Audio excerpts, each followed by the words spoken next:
Hello everyone, আসসালামু আলাইকুম। তো বন্ধুরা, ইতিমধ্যে কিন্তু বাংলাদেশ পল্লী বিদ্যুতের কিন্তু বিভিন্ন জেলাতে নিয়োগ বিজ্ঞপ্তি প্রকাশিত হয়েছে। তো আপনারা কিন্তু অনেকেই আবেদন করেছেন বা অনেকেই করবেন। তো বর্তমানে কিন্তু কুমিল্লা একে পল্লী বিদ্যুৎ নিয়োগ বিজ্ঞপ্তি চলতেছে। তো আপনারা কিন্তু অনেকেই আবেদন করতেছেন।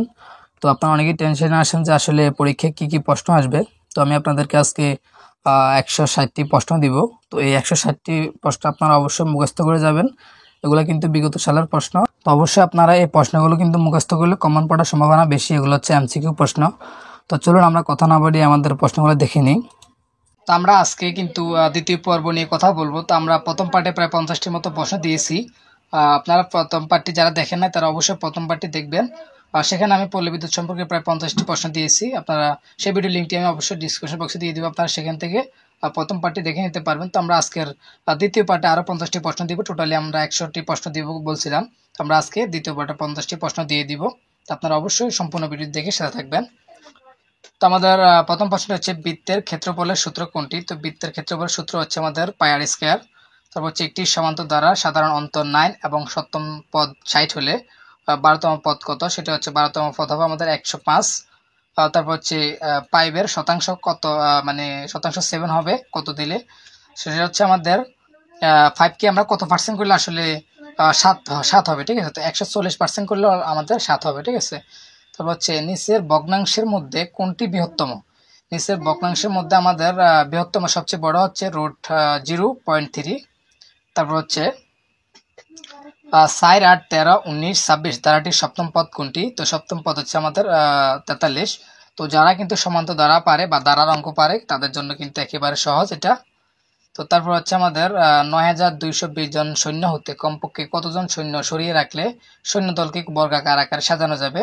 তো 4 জন সৈন্যকে কিন্তু যদি আমরা সরিয়ে রাখি তাহলে আমাদের বর্গাকার আকারে সাজাতে পারবো। তারপর হচ্ছে বিদ্যুৎ বিলের হিসাব কিভাবে করা হয়? তো বিদ্যুৎ বিলের কিন্তু হিসাব করা হয় আমাদের কিলোওয়াট ঘন্টায়। তো এটা কিন্তু আমাদের প্রায় মিটারও লেখা থাকে আমাদের কিলোওয়াট যে হিসাব করা হয়। তারপর হচ্ছে বঙ্গবন্ধু স্যাটেলাইট নির্মাণে আমাদের কোন রাষ্ট্র কিন্তু আমাদেরকে সহযোগিতা করেছে? তো বঙ্গবন্ধু স্যাটেলাইট তৈরিতে আমাদের শুধুমাত্র রাশিয়া কিন্তু আমাদেরকে সহযোগিতা করেছেন। তারপর হচ্ছে মুজিব বর্ষ ঘোষণা করা হয় কত সালে বা কত তারিখে? মুজিব বর্ষ ঘোষণা করা হয়েছে আমাদের 12 জানুয়ারি 2019। তারপর হচ্ছে কোনটি সবচেয়ে দ্রুত কাজ করে? আমাদের এখানে কিন্তু 4টি অপশন আছে, RAM, hard disk, cache, keyboard. তো এই 4টি অপশনের মধ্যে আমাদের ক্যাশ কিন্তু দ্রুত কাজ করে। তারপর হচ্ছে ফিতর উপাদান কি? তো ফিতর উপাদান হলো আমাদের তামা ও দস্তা। তো তারপর হচ্ছে জাতীয় শিশু দিবস কবে? তো জাতীয় শিশু দিবস হচ্ছে আমাদের 17 মার্চ। তো এটা আসলে কিন্তু আমাদের অবশ্যই এগুলা কিন্তু জানা গুরুত্বপূর্ণ। আর যে কোনো চাকরির ক্ষেত্রে তো মাস্ট বি আসবেই, বা এমনিতে আমাদের কিন্তু এগুলা কিন্তু জানার প্রয়োজন, ঠিক আছে? তারপর হচ্ছে পারস্পরিক আবেশকে ব্যবহার করা হয় কোনটিতে? সেটি হচ্ছে ট্রান্সফরমার আমাদেরকে এটা ব্যবহার করা হয়। তারপর হচ্ছে অপটিক্যাল ফাইবারে আলোর কোন ঘটনাটি ঘটে? তো অপটিক্যাল ফাইবারে আলোর ঘটে অভ্যন্তরীণ প্রতিফলন ঘটে, ঠিক আছে? তো সুইফট কোড সাধারণত ব্যবহার করে কি, মানে কারা, বা ঠিক আছে সুইফট কোডটা আসলে কি? সেটি হচ্ছে ব্যাংকে সুইফট কোড ব্যবহার করা হয়। তো আমরা অনেক সময় ইউটিউবে অ্যাডসেন্সে আমাদের ব্যাংক অ্যাকাউন্ট যখন আমরা অ্যাড করতে যাই তখন কিন্তু আমাদের ব্যাংকে সুইফট কোড খুঁজে। তো এটাই হচ্ছে সেই সুইফট কোড। তারপর হচ্ছে মাশরুম এক ধরনের হচ্ছে কি? মাশরুম এক ধরনের হচ্ছে আমাদের পাঙ্গাস, ঠিক আছে? তারপর হচ্ছে 2023-24 অর্থ বছরের জাতীয় বাজেট জিডিপির প্রবৃদ্ধি ধরা হয়েছে কত পার্সেন্ট? সেটা হচ্ছে 7.5%। আর তারপর হচ্ছে বাংলাদেশ সংবিধানে কতটি অনুচ্ছেদ রয়েছে? তো বাংলাদেশ সংবিধানে কিন্তু আমাদের 153টি অনুচ্ছেদ রয়েছে। তো তারপর হচ্ছে সার্বজনীন পেনশন বিল 2023 জাতীয় সংসদ পাশ করা হয় কবে? মানে হচ্ছে সার্বজনীন পেনশন বিল আসলে 2023 জাতীয় সংসদ ভবনে পাশ করা হয় কবে, ঠিক আছে? এটা হচ্ছে আমাদের উত্তর হবে 24 জানুয়ারি 2023 সালে। তারপর হচ্ছে পাল শাসনামলের ঐতিহাসিক পুরকীর্তি জগদ্দল বিহার কোথায় অবস্থিত?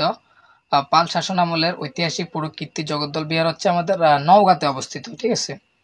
তারপর হচ্ছে ভারত কর্তৃক সম্প্রতি চাঁদে প্রেরিত চন্দ্রযানের নাম কি? মানে ভারত কর্তৃক সম্প্রতি যে চাঁদে প্রেরণ করা হয়েছে সেটার নাম কি? সেটা হচ্ছে চন্দ্রযান-3। তারপর হচ্ছে আসিয়ান রিজিওনাল ফোরাম এর সদস্য কত?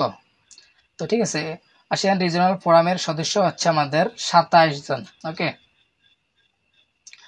তারপর হচ্ছে ফিলিস্তিনের মাতৃভূমিতে কখন ইসরায়েল রাষ্ট্র প্রতিষ্ঠিত হয়? 1948 সালে ফিলিস্তিনের মাতৃভূমিতে ইসরায়েল রাষ্ট্র প্রতিষ্ঠিত হয়েছে। তারপর হচ্ছে আন্তর্জাতিক পরিবেশ দিবস কবে? আন্তর্জাতিক পরিবেশ দিবস হচ্ছে আমাদের 5ই জুন। তারপর হচ্ছে পদ্মা সেতু উদ্বোধন করা হয় কবে? তো পদ্মা সেতু উদ্বোধন করা হয়েছে আমাদের 25শে জুন 2022 সালে। তারপর হচ্ছে বাংলাদেশ কয়টি বিদ্যুৎ বিতরণকারী প্রতিষ্ঠান আছে, মানে বাংলাদেশে কয়টি বিদ্যুৎ কেন্দ্র আমাদেরকে বিদ্যুৎ সাপ্লাই দেয়, সেটি হচ্ছে 6টি বিদ্যুৎ কেন্দ্রে আমাদের কিন্তু বিদ্যুৎ সাপ্লাই দিতেছে। তো আমরা আজকের এই যে প্রশ্নগুলো দিতেছি, আপনারা এগুলা কিন্তু পুরো মুখস্থ করে নেবেন, যেহেতু আপনাদের পরীক্ষা দিতে গেলে কিন্তু আপনারা যদি কমন পড়ে যায় তাহলে কিন্তু আপনাদের আর উত্তর করতে কিন্তু বাঁচবেন না। অবশ্যই আপনারা পটাপট উত্তর করে দিয়ে দিতে পারবেন। তো আমরা আজকের ভিডিও আমরা এখানে শেষ করছি। অবশ্যই আমাদের পরবর্তী ভিডিও পাওয়ার জন্য অবশ্যই চ্যানেলটি সাবস্ক্রাইব করে পাশে থাকবেন। আমি অবশ্যই আমাদের পরের ভিডিওতে পল্লী বিদ্যুৎ নিয়োগ পরীক্ষার প্রশ্ন নিয়ে ভিডিও করবো ইনশাল্লাহ। ধন্যবাদ।